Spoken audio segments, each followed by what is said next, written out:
चलिए आगे बढ़ते हैं, बात जगदलपुर की करेंगे, जहां लोकसभा सत्र में बस्तर की आवाज गूंजी है। सांसद दीपक वैज ने सदन में बस्तर के हालातों पर बात कही।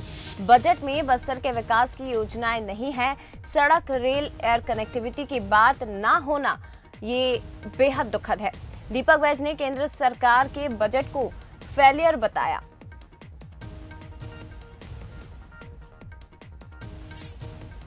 छोटे छोटे फुटकर व्यापारियों पर टैक्स लगा, जीएसटी का कलेक्शन हुआ, लेकिन हमारे छत्तीसगढ़ सरकार को और जहां जहां बीजेपी के गैर बीजेपी सरकार को आप लोग जीएसटी का पैसा देने का काम नहीं किया। निश्चित रूप से आप बदले के भावना से काम कर रहे हैं। माननीय सभापति महोदय, बस्तर में सड़क चाहिए, बस्तर में रेल के विस्तार चाहिए, बस्तर में हवाई कनेक्टिविटी चाहिए। इसके लिए लगातार बस्तर की जनता और मैं इस हाउस में लगातार मांग कर रहा हूं, क्या ये सरकार वो मांग पूरा करेगी? माननीय अध्यक्ष महोदय, निश्चित रूप से ये बजट दिशाहीन बजट है, ये बजट देश को बर्बाद करने वाली बजट है, ये बजट कहीं न कहीं मोदी सरकार की फेलवर बजट है। इसलिए मैं कहना चाहता हूं माननीय अध्यक्ष महोदय, ये बजट जनता के देश में, ये बजट जनता व देश हित में नहीं है। इस बजट के लिए निश्चित रूप से मैं मोदी सरकार के फेलवर बजट मानता हूं और इस बजट का मैं विरोध करता हूं। माननीय सभापति अध्यक्ष महोदय, आपने मुझे बोलने का अवसर दिया, निश्चित रूप से बहुत बहुत धन्यवाद दे रहा हूं।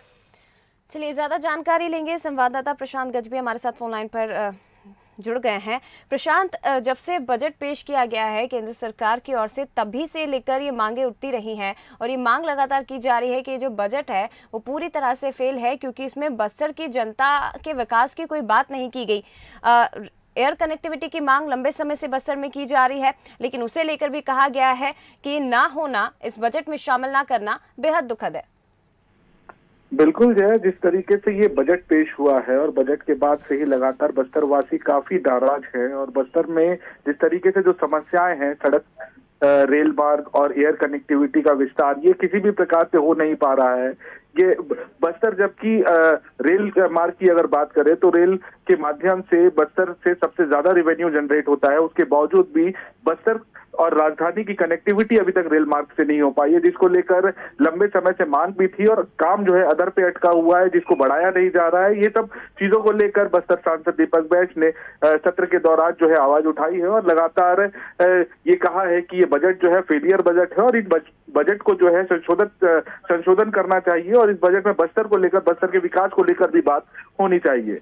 जी जय जी, बहुत धन्यवाद आपका प्रशांत जानकारी के लिए। तो देखिए, जब से बजट पेश किया गया है तभी से बस्तर के जो लोग हैं और वो आवाज उठाते रहे हैं कि बस्तर के विकास की बात इस बजट में नहीं की गई और यही